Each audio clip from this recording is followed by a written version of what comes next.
নদিয়া মানেই কিন্তু এক ঐতিহ্যের জেলা, তার মধ্যে অন্যতম আমাদের এই মায়াপুর। তো মায়াপুরে আমরা কিভাবে যাব, কোথায় খাবো আর কোথায় বা থাকবো, সেই সমস্ত তথ্য নিয়েই কিন্তু আজকে আমার এই ভিডিওটি।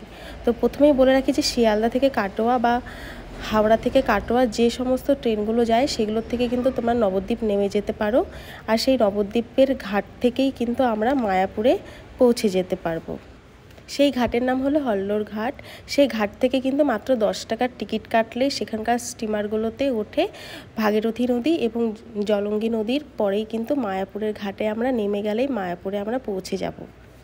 সেই এক নদীর এক অদ্ভুত ব্যাপার কি জানো তো, সেখানকার যে ভাগীরথীর জল আর জলঙ্গি নদীর জল কিন্তু একসাথে মেশে না। ভাগীরথীর জল যেমনই ঘোলাটে একদম একটা সবুজ কালার, সেরকমই কিন্তু জলঙ্গি নদীর রং একদম নীল, আর দুটো নদীর জল একদমই একসাথে কিন্তু মেশে না। তো এখানে দেখতে পাচ্ছি আমরা মন্দিরে প্রায় প্রবেশ করব, আর এখানে কিন্তু প্রচুর গোপী ড্রেস পাওয়া যায়। তো আমাদের এই ঘাটের থেকে কিন্তু একটা টোটো করে নিতে হবে মন্দিরে পৌঁছানোর জন্য। মন্দিরের ভেতরেও কিন্তু প্রচুর গোপী ড্রেস আছে, তো তোমরা সেখান থেকেও নিতে পারো। তো আমার মনে হলো যে মন্দিরের ভেতরের যে নর্মালি যে গোপী ড্রেসগুলো আছে সেগুলো বেশি ভালো ছিল, সেখানে আরও অনেক জিনিসই পাওয়া যায়। তারপর তো আমরা সেই মন্দিরে পৌঁছে গেলাম। হ্যাঁ, মন্দিরে পৌঁছেই কিন্তু তোমরা কিন্তু সেখান থেকে তোমাদের যে খাবারের কুপনটা সেটা কিন্তু তোমরা তৈরি করে নিতে পারো, কারণ তোমরা ভেতরে গিয়ে সেখানে খাবার পাবে। সেখানে খাবারের দাম তোমার আছে একটা বিনামূল্যে খাবার, তারপর 40 টাকা, 80 টাকা, 140 টাকা, এরকম অনেক রকমের খাবার আছে। তো যার যেটা মনে হয় সেই সমস্ত কুপনগুলো তোমরা কিন্তু নিয়ে নিতে পারো। এখানে কিন্তু মায়াপুরের ভেতরেই থাকার ব্যবস্থা আছে, যেরকম গদা ভবন, গীতা ভবন, ঈশাদয়ন আরও হয়তো আছে, তোমরা সেখানে গিয়ে কিন্তু কন্ট্যাক্ট করতে পারো। আর যারা মায়াপুরেই থাকার চিন্তাভাবনা রেখেছো তারা রুম বুকিংয়ের সময় তোমরা তোমাদের খাবারের যে বুকিংটা তোমরা কিন্তু করে নিতে পারো। আর খাবার কিন্তু এখানে গীতা ভবনের নিচেই পাওয়া যায়। এখানে 5 তলা পর্যন্ত কিন্তু রুমের ব্যবস্থা আছে, আর লিফটও আছে। সেই ক্ষেত্রে যদি এখানে কোনো বয়স্ক মানুষরা থাকতে চায় তারাও কিন্তু খুব ভালোভাবে এখানে থাকতে পারবে, যেহেতু লিফটের ব্যবস্থাও আছে। তো তোমাদের কোনো অসুবিধা হবে না, যে কোনো ফ্লোরেই তোমরা থেকে যেতে পারো। কিন্তু আমি একটা কথা বলবো, নবদ্বীপে কিন্তু সেই তুলনায় খাওয়ার বা থাকার ব্যবস্থার টাকার পরিমাণটা অনেকটা কম হয়। তো তোমরা কিন্তু নবদ্বীপও থাকতে পারো, থেকে মায়াপুর আসতে পারো, তাহলে তোমাদের খরচাটা মোটামুটি অনেক। আর সেই ক্ষেত্রে যারা নবদ্বীপে থাকবে তারা কিন্তু মন্দিরে প্রবেশের সময়ই কিন্তু তোমরা তোমাদের খাবারের টিকিটটা করে নিতে পারবে, কারণ মন্দির তো অনেকটাই বড়। সেই ক্ষেত্রে তো এখানে ঘুরতেও অনেকটা সময় লাগবে, তার জন্য তোমরা আগের থেকেই এখান থেকে খাবারের টিকিটটা করে নিবে, কারণ মন্দিরটা যেহেতু অনেকটা বড়। তারপর তোমরা যদি আবার খাবারের টিকিটটা করতে যাও তোমাদের কিন্তু অনেকটা পথই হাঁটতে হবে। আর এই মন্দিরের ভেতরেই টোটো পাওয়া যায়, যারা 250-300 টাকার বিনিময়ে পুরো মন্দিরটাই কিন্তু ঘুরিয়ে দেখায়। এখানে অনেকগুলো ভবন আছে। তারপর নতুন যে মন্দিরটা তৈরি হচ্ছে সেই মন্দির তো এখনও কমপ্লিট হয়নি, তো সেটা এখন পর্যন্ত, তার জন্য সেখানে প্রবেশও করা যাচ্ছে না। যখন সেটা নতুনভাবে তৈরি হয়ে যাবে তখন হয়তো সেই মন্দিরেও তোমরা ঢুকতে পারবে। তো এছাড়াও কিন্তু সেখানে আরও অনেক মন্দির আছে যেগুলো তোমরা নিজেরাও ঘুরে ঘুরে দেখতে পারো। আদারওয়াইজ তোমরা কিন্তু সেখানে যদি যারা হাঁটতে পারছো না বা চাও না হাঁটতে এতটা, তারা কিন্তু একটু তোমরা টোটোটা বুক করে নিয়ে এখানে কিন্তু ঘুরতে পারো। আর নতুন যে মন্দিরটা আমাদের তৈরি হচ্ছে সেটার নাম আমার যতদূর জানা সম্ভব হয়েছে সেটা হয়তো চন্দ্রোদয় ভবন।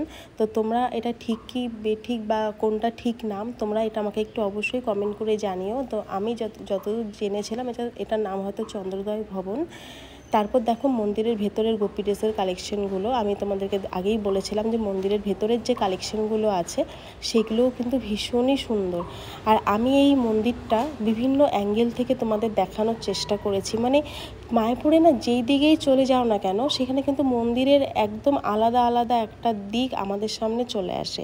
এই দেখো মন্দিরের ভেতরে আরও কত জিনিস পাওয়া যাচ্ছে। গোপী ড্রেস ছাড়াও কিন্তু আরও অনেক জিনিস, এরকম পুজোর অনেক সামগ্রী, অনেক কিছুই সেখানে পাওয়া যায়। তো আমি সেই জিনিসগুলো তোমাদেরকে দেখানোর জন্য ভিডিও করে নিয়েছিলাম। আর মন্দিরের চারপাশটাও কিন্তু খুব সাজানো গোছানো আর ভীষণই পরিষ্কার। তো তোমরা যারা যাবে তারাও কিন্তু মন্দিরটাকে এইরকমই পরিষ্কার আর এরকমই সুন্দর রাখবে, একদমই কেউ নোংরা করবে না। আর এখানে আরও একটা ভালো ব্যাপার, সেটা হলো খাবারের এখানে বয়স্কদের জন্য বা যারা হ্যান্ডিক্যাপ তাদের জন্য কিন্তু বসে চেয়ারে খাওয়ার ব্যবস্থা রয়েছে। বাদবাকি নর্মালি সবাই কিন্তু এখানে নিচে বসেই খাবারটা খায়। আর সেখানে অনেকেরই প্রবলেম হচ্ছে না, এখানে খাবারটা গিয়ে নিতে হয়েছিল আমাদের। তারপর যদি কারো মনে হয় যে আমি আরও একটু খাবার আমার প্রয়োজন, সেখানে কিন্তু আবার অন্য জায়গাতে সেই খাবারটাও দেয়।